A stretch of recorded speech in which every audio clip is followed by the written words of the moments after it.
Welcome, ladies and gentlemen, to the Play Action Podcast. Background and all play action stuff all over the place, runs, designs, the whole 10 yards. What's going on, everyone? I am Will, and I'm always super blessed to have Colton. Colton, hello. What is up, Will? Sunday was not pleasant for both of us. I mean, it wasn't that bad of a loss for you, but it was a loss of many different players for the Pittsburgh Steelers. I don't even want to talk about it. Hey, but I will give credit where credit is due. I don't know if Josh was trying to piss me off with the pick, but he did call it. He did pick the Raiders to upset the Steelers. So, see, there he is, right on. There he is. Josh, giving you a shout out without even knowing you were here. But yeah, he did pick the Raiders to upset the Steelers, and they did upset the Steelers. And man, Derek Carr, hottest quarterback in football. I mean, it's only been 2 weeks, but hottest quarterback. I mean, good for him and good for the Raiders, man. But yeah, the Jets. My man was seeing ghosts out there. I made a 2 minute 42-second highlight of the Patriots defensive plays. I used no secondary angles making that. That was strictly just the main primary CBS camera, and it hurt me. It hurt me doing that. What else did Josh have to say here? Raiders are solid, high on my power rankings. Yeah, they're good. I mean, they own the Steelers. I kind of said it before. You did. You mentioned it. It's not an easy game. Like, they bring them to like the very end, and that game was brought to the very end. Yeah, it was. And hats off to the Raiders. I mean, John Gruden has been playing well. Oh, gosh. Well, before we get into, I know we were talking about having Dean on. I'm going to try working out some things, trying to get him back on. I had him on the Personal Foul podcast, trying to get him on the Play Action podcast here with me and Will. So I'm going to work on that to get him on next week. Because man, there was a lot of talk about the NFL and the penalties. Taunting all over the place, getting flagged. Personal fouls I didn't like. The ejection in the Steelers game. Questionable, just sacks. There's referees calling plays early. There was too much. It took away the fun from last week. Yeah, I don't know if it's because it's early in the season and they got to get these things figured out. But man, like the No Fun League is back, folks. And my goodness gracious. Well, okay. Cue the intro. The man said it. We're going in. This is the Play Action Podcast featuring Will. It's not every time. It's not every time. Every time. Featuring Colton. The guy, if you go back into our division thing, this guy had the Jets. I picked the Jets to win. For what reason? Yeah. Featuring a whole lot of arguing. Playoffs, we're gonna win the division. Listen. You need to realize my thinking process here because the Bills. There is no thinking process. Let me tell you this. And I told people the Steelers were gonna be decent. I didn't have the Steelers like, oh, they're godly. No, I was realistic. You were very unrealistic with the Jets. And guess who was right and guess who was wrong, Will? You were dead wrong about the Jets. I was dead right about Goat Allen and the Bills. And I was right about the Steelers. Come on now. Best intro to ever exist. I'm kind of a fan of the Sunday intro, too. The Sunday intro is that's a masterpiece on its own. That is a masterpiece. We do have to get some new ones for this one. I have to get some new ones. We got to hit the drawing board on this. But, dude, show's great. I mean, wouldn't have a better co-host with me with this one. I wouldn't want a different co-host with this either. Colton's the man. Colton brings the electricity. He brings the fire. He brings everything, the passion, the whole 10 yards. Oh, well, this is a great time. Let's kick it off. What do you got for us? Let's kick it off. So, I mean, I'm not going over any headlines. There's just too much to go about. So, as we talked about 90 seconds ago, before the intro, a whole bunch of referee stuff going down between questionable calls, between plays getting called short or just being called wrong. And, of course, everyone's favorite, the taunting penalty. I am not playing any audio on this only because, well, copyright infringement. But let's kind of dive on into this here. So obviously from my sports update, if this wants to load, and it probably will not load because this is what happens when you put on the spot here. Maybe if I click in a little bit. Nope. Okay, cool. Cool. Let me click back over here. I'll refresh this page really quickly. Let's see. Let's get this going here. But yeah, right. The NFL was very weird this week. Penalties all over the place. Weren't consistent penalties either, might I add. What do we got here? A lot of unsportsmanlike contact. Well, so, Akins of the Texans, because, he just looked at him, threw the ball down, spinned it. ruled, 15 yards for unsportsmanlike. Here's the Chargers one. Where's this going on here? Yeah, Keenan Allen in the face, flag. It's just a no fun league. It seriously has it written all over it. I don't understand here. Oh yeah, the Quandre Diggs. Oh yeah, the Quandre Diggs one too. Well, that's not right, Diggs. That's Reed. And just look at him. I believe this. Who's this on? This is 33. Like that's so stupid. Like no fly zone. Just come on. It's Levi Wallace there. Here we go. Here's the TV view of it. Was that the reason why Von Bell got flagged? Because he hit Dalton? No, it's definitely for. This one's glorious. This one is glorious because he got pick six twice by the same player with Edwards here. Is it because he turned around? I think because he turned around, tossed the ball up. See, I hate the NFL. Like, seriously, why? When did we turn into the soft league? Is it because what's his name gave Tyreek Hill a little piece of his own medicine, throwing up the deuce? Lamar Jackson did a flip into the end zone, but that wasn't flagged for any. Well, that's not taunting. That's not taunting. They're strictly enforcing the taunting issue, which is bull crap. It's part of the game. This is literally why people play football. Get to run their mouth. I make a play, I'm going to run my mouth. If you do something excessive, then fine. If you're freaking like all up in someone's, like pretty much like what Antoine Winfield did to Tyreek Hill. If he gets in his grill like, yo, what up, dude? Like if you do stuff like that, sure. But if you're in someone's face in the heat of a moment, like and Jordan Akins, really? All he did was just spin the ball. Unless he said something, unless you said like, yo, like 52, like something. Go after yourself. Like something like it's it's football. Like, why should we worry about the flags for roughing the passer and all that other stuff other than taunting? Why are we worrying about the officials worrying about stuff after the play? He flexed. Flag, there it is. Like, I might as well. This is one of those one and done. Hold on, I can't get this. Oh, I tried getting the dang towel. At this rate, it's all over the place. It's like flags everywhere. It's ridiculous. Good job, NFL. My goodness. This goes back to the pass interference call. I think this is good. This pass interference review. I mean, I think that's just gonna get thrown away by the But this shouldn't be like the end of the season thing. This should be like midway through. Like, boys, we really messed up with this one. We're gonna take it out. Like, it's not like it's affecting anything. It's not like it is pass interference. This is after the play stuff. So like, no one's feelings are getting hurt on this either. Like, no one's like, if your feelings are getting hurt, then just get out of the league. That's all I have to say on that. It's ridiculous. Everyone's gonna love it. I just, oh my god, get rid of it, please. Like, it's just. When did the fans complain? If it's something where if the fans were complaining, like, yo, it's getting all too much. The fans love it. I know the fans loved Antoine Winfield giving it right back to Tyreek Hill. And Tyreek Hill got the gloves too. Well, that's an older pick of him with the gloves, but he has gloves of him holding up the peace sign, so he could just hold his hand up. Yeah, it's still this is what happens. Like now we have to like do all stupid stuff like that. Like no, that's fine. Like if I toasted you, like later, dude, like eat my dust. Like I don't understand, man. Again, super stressful time, and then there's plays. So I picked out 4 plays. I mean. One, not really a lot of people saw because I don't believe this was on the national broadcast. So if you're not watching CBS, you obviously wouldn't see this. But I had the unfortunate of doing this game on Sunday, and it was just a complete shit show. But let's sum it up here. Mac Jones going to do a play action here. I think might be Stevens or Harris. But then you have Kendrick Bourne on the bottom here. He's going to go out, but he's going to pull back in. He's going to basically run up and catch the ball here. So here's what happens. So he's going to run up. Kendrick Bourne catches it. They ruled him down at about here, but the ball's out. The ball's right there, okay? That's where the ball is. The ball's out. But there's no whistle here. I can't play the audio because copyright, but there's no whistle here. And then you hear the whistle as the Jets players are picking up the ball. But then the Jets couldn't challenge it because the refs ruled it forward progress, and you cannot challenge forward progress on this. I think this was a very bad play.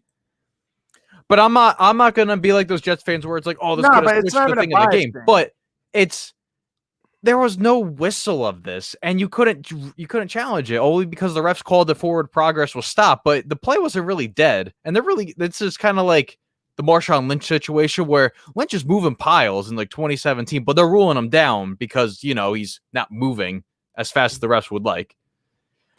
Well, I mean, we've seen it before. We've seen somewhere it's obvious that it's like, all right, the play should be called dead, and it's clearly like someone rips him after. And we've seen also a few, not just this game, we've seen a few others in previous seasons where the ball clearly is out before they call forward progress, and they just like, oh yeah, forward progress, we're good.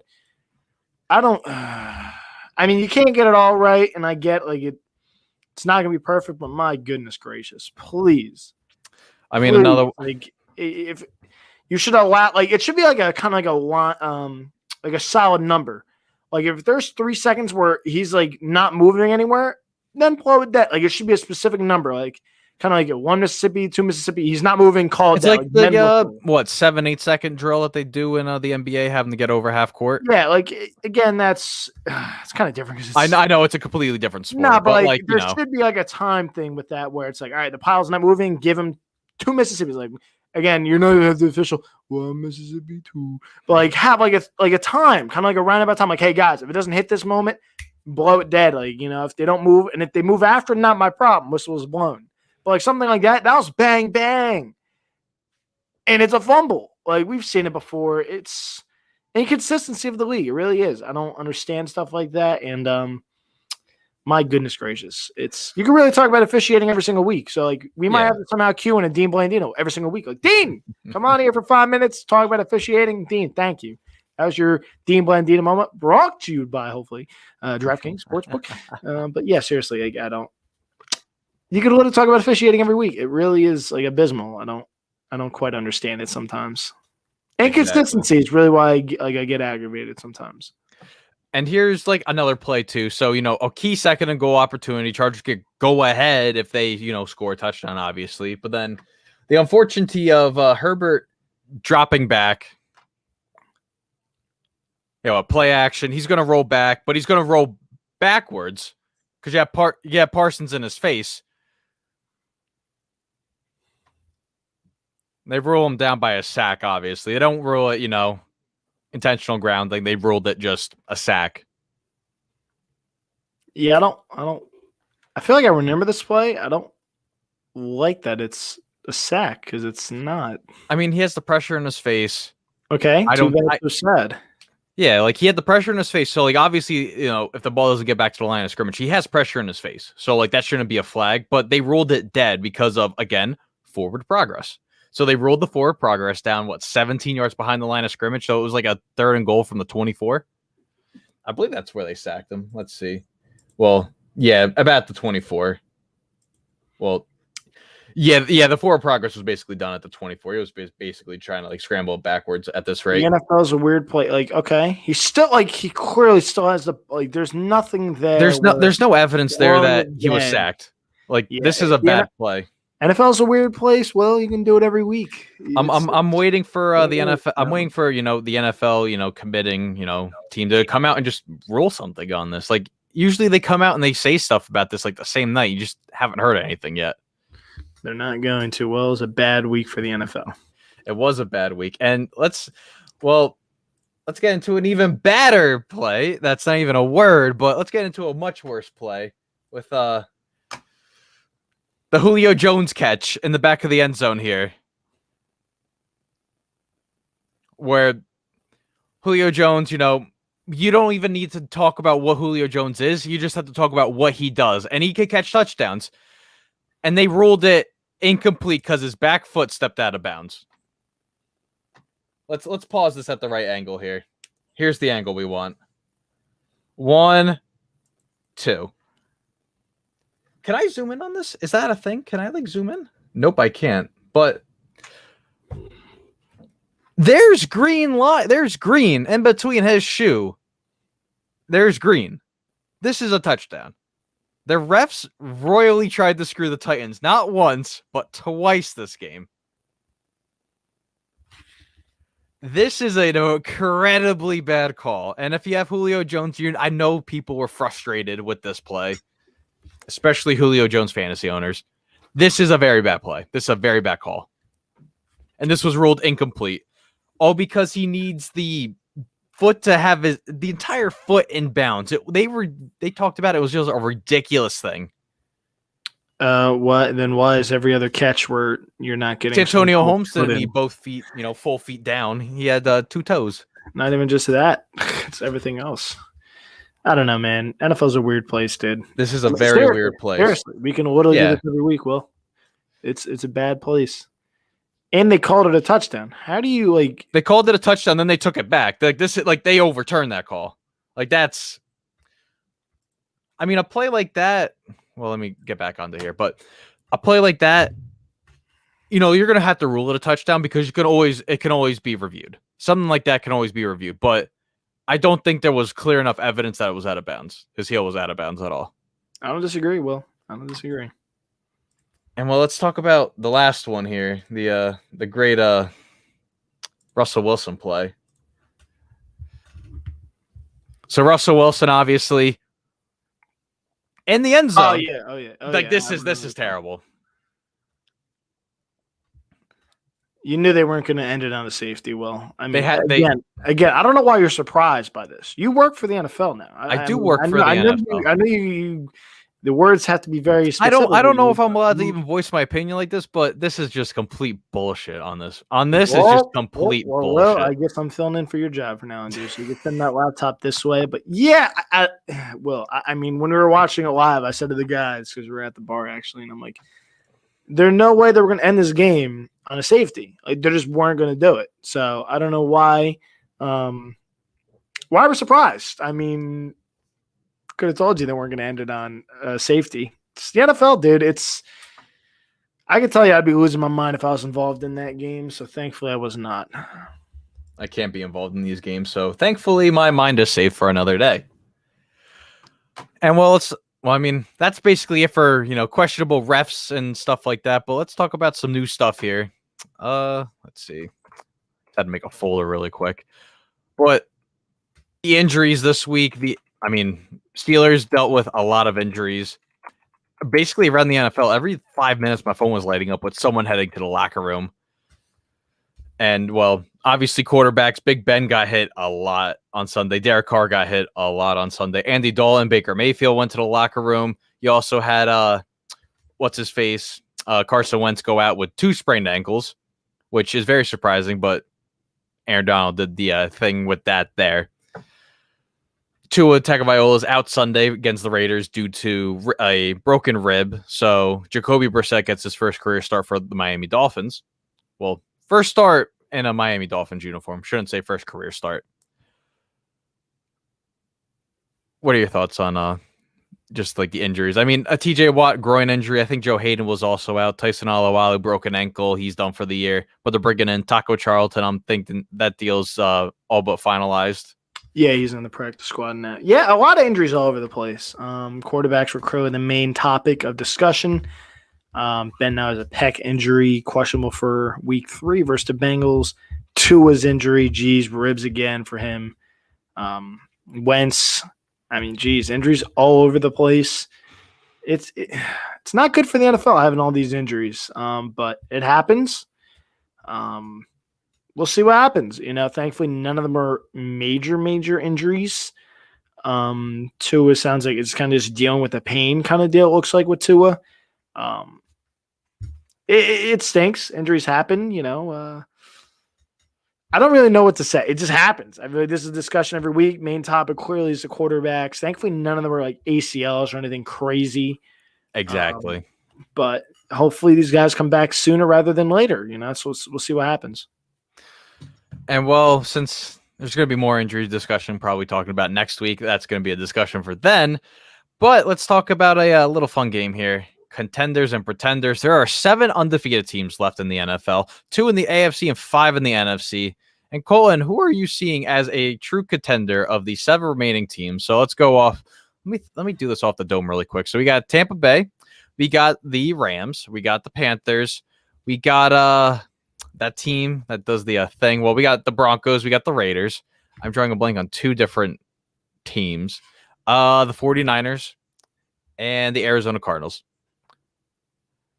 Which of those teams are contenders for you? Who do you see actually contending? And I mean, this might be a blatantly obvious question, but Bucks, Rams are the first two that come to mind. I just want to see a little bit more out of the Raiders. Again, two great wins. AFC North teams that are going to be fighting for playoffs at the end of the season, so that's really good for them. One at home and one on the road. I just don't, man. It's like I love the Raiders. I love the way Carr's playing. I just don't see it going forward. And then clearly Kansas City has a loss, but I just don't see the Raiders being a contender. Do they make the playoffs? Absolutely. I think they might make the playoffs, but same thing with the Broncos. I think the contenders out of the undefeateds are clearly in the NFC, Rams and Bucks. I don't love the 49ers like I used to. The injuries in the back end are very scary for the 49ers. They're all out of running backs again. Yeah, they're all out of running backs again. It's kind of crazy because they had like 80 of them, and now they're like all kind of hurt. So it's like really weird. But yeah, Bucks Rams for me. I don't think it's really much of a question out of that list. What do you got, Will? I mean, I'm gonna go with the same with you. Obviously, Bucks Rams are gonna be the first teams to come to mind. Complete defenses and stellar offenses. There's no one you could stop on the team. Like last week, it was what for the Rams? Robert Woods. I think Robert Woods had a better day than Cooper Kupp, and this week is Cooper Kupp. Last week for the Bucks, it was Antonio Brown and Godwin. Now it's Mike Evans and Gronk. But then for the I want to see more of the Broncos. I think the Broncos could start 4-0. I mean, they do play the Jets on Sunday, but then they play the Ravens the week after in Denver. So I want to see what the Broncos can do, but I want to see a little bit more of like the Panthers as well. I think the Panthers they're the most youthful team out of all of them. I think they can I think the Panthers could maybe squeeze out a wild card spot if they could keep going. And I mean, Sam Darnold's playing phenomenal. He's playing lights out right now. And it's just making the Jets, look a little shaky on that trade and acquiring a couple picks from him. Yeah, it's also a lot easier when he's got more weapons and a better offensive line, a better defense, and coaching staff, the best running backs in football. So he's in a lot better of a situation. This kind of was expected. So good for him. But yeah, I don't disagree with you on either of those. See what happens with those two teams, Broncos and Carolina. See if they can keep it up going forward once they get some little tougher teams coming into town. Pretenders. Who's pretending for you to be good? I don't know if any of them are pretenders. There has to be more play to see. Yeah. If we got some teams 4-0, 3-0, we'll hit this conversation next week. I guess early pretender, would be San Fran. I just don't have the same juice as I did a few years ago, and it's kind of where I'm at. I mean, I still like the defense. I mean, losing Jason Verrett is going to be very crucial and just a very critical piece of their secondary, but they're so deep in the secondary department, like just cornerback wise, that it won't be that bad. But let's just see what happens with them more, because hey, you got the entire front sevens back. They have all extensions. Warner and I think Dre Greenlaw both signed their massive extensions. So the next one you have to worry about is Bosa next year when he he does that. But I think they're going to be prepared for that. And also I like what they're doing with a lot more. Did Trey Lance play at all this week? I don't think so. They might have thrown him a player or two, but nothing crazy. Okay, but that is that. Let's go into overreacting week 2. What are you overreacting about that you want to make a big fuss about looking back at this past 16 games? I guess the officiating. We kind of already touched on it. My overreaction is the officiating. It was really bad. I expect better going forward. I'm kind of just giving the excuse it's the first few weeks, let them get the kinks out. But my goodness, they got to figure it out. Let's go. It's kind of my overreaction. I don't really have a team to ooh, wow. Like Buffalo, finally came back. I'm an idiot. I didn't bet on Buffalo at all. I'm an idiot. There's no way they were going 0-2. There was no way they were going 0-2, especially to the Dolphins. So that's on me. But yeah, I mean, Josh Allen, I guess, might be my overreaction. I might have taken him a little too early. That might be my overreaction. Josh Allen. See how it goes the rest of the season. See if he picks it up. But man, so far it looks like an absolute dog crap of a pick from me. I picked him over Patrick Mahomes, so that's might be regretting that one right now. But we'll see. I think Tom Brady might win it. Let's be honest here. Tom Brady's playing, Oh, I'm not just saying. I picked him fantasy wise. Like Tom Brady has been very good. I might have made a mistake with Josh Allen, so we'll see what happens. But yeah, I mean, let's stay with the Bills though. The Bills actually got the ball running for some reason. Everyone thought, oh, Singletary, what's going on with him? What's going on with Zach Moss? Like they can't run the ball. Only Josh Allen can run the ball, but they ran the ball pretty damn well against the Miami Dolphins on Sunday. But that Patriots defense, I think it might be the best defense in the league. I mean, with all the injuries that happened to Pittsburgh, stop it. I'm not letting you go any further. There's a lot of good in New England, and they play without 7 starters last year, and they're still playing without Stephon Gilmore, the top 3 corner in the league. Stop it, Will. Next segment, Will. Segment, no. I'm not letting you give the Patriots the best defense. You have a rookie quarterback who's going out slinging it like he's Mahomes. It's gonna happen. They're not the best defense. Stop it. If he does worse against the Broncos, I'll remind you, Denver has a better defense. Look at the pass rush. Look at the secondary. They have a way better defense than the Patriots. Stop it. It's just very easy to say they have a really good defense and the best one when they make 4 interceptions. That's why I call it the overreacting week 2. That's why I call it overreacting. See, I'm getting those gears grinded. You are, Will. It's all right. Not taking. I know how to do it. I know how to do it every single week. You do. But let's go into let's talk about who are the top players in the best games that you got to see or experience from week 2? Yeah, Derrick Henry. That's kind of the blatantly obvious one. That game, I'm sticking with both of my players. Tyler Lockett, absolute stud fantasy wise. Thank you, Lord, for letting me get Tyler Lockett in a decent amount of leagues. And Derrick Henry. Yep. Welcome back, King. Welcome back. There you go. Those are my 2 players. But best games. I mean, come on. I did call the Titans Seahawks game as why are we talking about games? I want to talk about players. Cooper Kupp, the Cup man. Cup song. Yeah. Bam. I mean, although I lost in fantasy by 3 points because of TJ Hawkinson, he played stellar, and I couldn't have asked for anything more. Got to trade him away with that trade value really high. I think that might have to be something I got to do there. But also, best game has to be KC, Baltimore. I was impressed by the Ravens, and I have to agree Titans, Seattle. Those are also my 2. Also, Cardinals, Vikings. That game was Gus Johnson made that game even better than what it was. I think that made it the best game for me, only because Gus Johnson was, oh my God, just the entire time. He's nuts, dude. Gus Johnson's definitely got some loose screws, but he makes it best, though. He makes it the best. I love that he's back in the NFL commentating. Although he's with Keep Talib, and that's going to be a growing thing for me, having to listen to Keep Talib commentate. I do not like Akeem Talib. I get it's cool having him. He's just talking definitely he's talking like he's watching with friends. That's not how I want to listen to my commentating, to be fair. We'll see. Yeah, thankfully I don't have to listen too much being an AFC fan. One more game I do have to bring up, though, that was a top game, the Raiders-Steelers. I mean, that's the best of the 1 o'clock hours.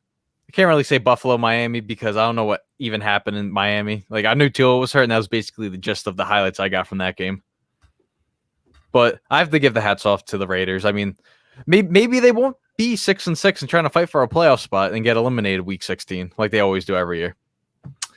Like I said, I'm gonna see what they do in the next few weeks before I get more into the Raiders. I think that's all that I have planned for segments. And we're already 30 minutes deep. Will. Yeah, we're already 30 minutes deep here. Let me make sure I got this right here. But let's go into the predicting tab. I probably spelt it wrong. Can I get a fact check here? Did I get spell it right? I think so. I think so. I don't get paid. Well, I have other people do my spelling for me. I don't type out my headlines. I'll admit that. But let's look into the predicting portion here. I mean, let me. Oh, wrong screen. Let's do this here. Yeah, you're good. Bam, bam, and bam. Okay. So last week, Colton got 9 right, and I got 9 right. So the spread is now 2 for Colton. I believe this makes Colton's year 18 and 14, and I am now a solid 500 on the year. Let's pull up a notepad here as I 2 screens are really messing me up here. Okay, Thursday night. You can already. Thursday night football. Carolina versus the bye week. I'll give Carolina for you. Colts at Titans. Titans with the question marks of Mr. Wentz. You can give me Derrick Henry. I will match you on the Titans train as well. Falcons at Giants, the battle of the defeated. Oh, God. The Giants have to win this. I'm going Giants that way. Giants have to win. I'm going Giants. I'm going to match you with the Giants. I feel like this is the same way. I mean, they kind of had too much show on Thursday night, if that's the correct word. I mean, they're just kind of blowing up from Kenny Galladay, who had recently admitted that he was yelling at Jason Garrett, and now they're fine, allegedly. We'll figure this out in the coming weeks. Yeah, it's frustrations of football. It's growing pains of a new team and trying to figure out the system. Yep. Game of the 1 o'clock hour, Chargers at Kansas City. Kansas City has to win this, bounce back. Be a huge win for the Chargers. I got to go KC, man. It's kind of like a must win, especially after last week. I'm going to go opposite. I'm going to go with Justin Herbert and the Chargers. I think, Matthew came back. He showed off in the first 5 minutes of that Ravens game, getting 2 interceptions. I think, Matthew's just going to be burnt by a couple of Mike Williamson, Keenan Allen wombo combo. Yeah, it's kind of scary, those two. Let's see. Pittsburgh and, Cincinnati at Pittsburgh. I'm going to go Steelers. This one I could see you taking Cincinnati, and I would not be surprised if the Bengals win. If the Steelers have these many injuries, Devin Bush, I believe, was a full participant today, which is really good for the Steelers. Has he played this season? Bush, played week 1, and then ironically, him and Joe Hayden got hurt Thursday in practice, so that was wonderful news. I'm gonna go match with you. I'm gonna go Pittsburgh. I don't know. The Bengals messed me up last week, but I want to try picking every single team at least once this year, and we'll get a tally next week of where we are picking wise for every team. Let's see. Justin Fields' first start is at the Dog Pound in Cleveland. Yeah, you can give me the Browns. I will match you with the Browns. Let's scroll down here. Ravens at Detroit. You can give me the Ravens. Detroit has actually played surprisingly better than I expected this season, but you can give me the Ravens. I think the Lions might give everyone a run of their money every single game this year. I don't think, I can't really talk spreads, but I don't think the spread's a friendly game for anyone that's playing Detroit. No. Nope. But I'll match Baltimore for you. New Orleans at New England. I'm going to give the home team the favorite here. I'm going to give the Patriots and their number 1 defense. But I do believe the Saints actually have a really good shot. They need to bounce back. They got punched in the mouth last week. They got destroyed. That was a terrible game. I don't know if that was because of coaching not being there, a lot of the coaches being MIA, but we'll see. We'll see what happens. I kind of feel like I regret my decision going Patriots here. I'm going to go opposite. Give me the Saints. The Saints. I'm gonna go opposite. The big NO. The no. Yeah, give me the NOLA. I will go with Mac Jones because I will believe in Mac. Let's see. Washington at Buffalo. You skipped. Did you skip the sweep on purpose? Oh no, I have that labeled under here, but I'll give the sweep. That's the game I'm doing this week, so I'm a little sad, but it's okay. Let's see. Washington at Buffalo. I will fill you in for Arizona. Yeah. Buffalo. You can also give me Buffalo on this I'll give you Buffalo. I will match you with Buffalo. Shall I give you Denver as well? Yeah, you can give me the sweep here as well. I'll give you Denver as well because I'll give me the sweep next one too. I feel like we're going to go the same on the next one too. Yeah, Las Vegas. Okay, we're going Las Vegas here. Well, we're going sweep all the way down here. We kind of know, except for the Bucks Rams. But you can give me Seattle as well, and then I'm going with Minnesota on this. Wow, I'm going Minnesota on this one. Okay, wow. I think that. Come on, if Derrick Henry could get 160 yards, I think Dalvin could at least get 100 up against the Seattle defense. Yeah, well, they're not going to stop a nosebleed. That's the problem. Tyler Lockett is going to go deep again, and that's kind of what it's going to be again. So yeah, you can give me Seattle. Tom Brady's first career game in Los Angeles at age 44. Where are you going on this one? This is interesting. Golly. This could go either way on this one. I don't really want to pick this one. I'm going to go Bucks. Yeah, I'm going to go Bucks. I'm going to match the Bucks with you. I feel like Tom Brady's really heating up, and this is very early in the season where, teams are still working out their kinks on defense, and this is going to be one that the Rams really get caught off guard on. Sunday Night Football, Green Bay at San Fran. You can give me Green Bay. If they had like a running back, I would probably easily go San Fran. I'm just very curious, but no running back. What's going on here? I'm going to go take San Fran. San Fran has defeated Aaron Rodgers quite a couple times in recent years. They believe the 49ers have won. Well, no, they didn't win the last two because Green Bay absolutely destroyed them Thursday night last year. So that is a lie, but I'll take San Fran. And the Monday Night Football game, NFC East edition, the Philadelphia Eagles at the Dallas Cowboys. Dallas' defense looks surprisingly well so far. I got to go Dallas. Philly has played tough, but this should be actually a surprisingly good game. I'm going to end it off with Dallas. I think this is going to be a high-scoring game, but I think Dallas is going to be, Dak Prescott's arm is just going to be, ricocheting it, and maybe the injury to Brandon Graham is going to be kind of crucial for the Eagles' defensive front.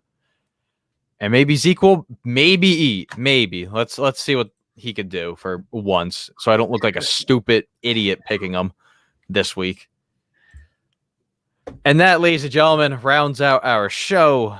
Colin, what you got playing going on? I got nothing, dude. You can keep it just as us. Nothing really going on. I gotta get someone from Steeler Nation to hop on the pod, keep the personal foul getting some episodes out because it's been a little minute here. But no, nothing really, man. Just excited. Week 3. Hopefully, it'll bounce back the week for both of our squads. Yeah, I got the Arizona Cardinals and Jacksonville Jaguars game editing on Sunday. So let's see how many Kyler Murray highlights we can make. And that's right, D-Hop. That's right. I was a little upset. I was a little upset looking at it, but now looking at it, I'm like, okay, this is kind of good. Yeah, you're gonna get the Cardinals. It's gonna be really spoopy there. But ladies and gentlemen, thank you for tuning in. You can follow all of our great shows. I mean, there was the banner down below, but Facebook, YouTube, Twitter, Instagram, wherever you want to find us, we will be there. We promise you, we will be there. But everyone, thank you for tuning in. Hopefully we see you back next week. Thank you very much.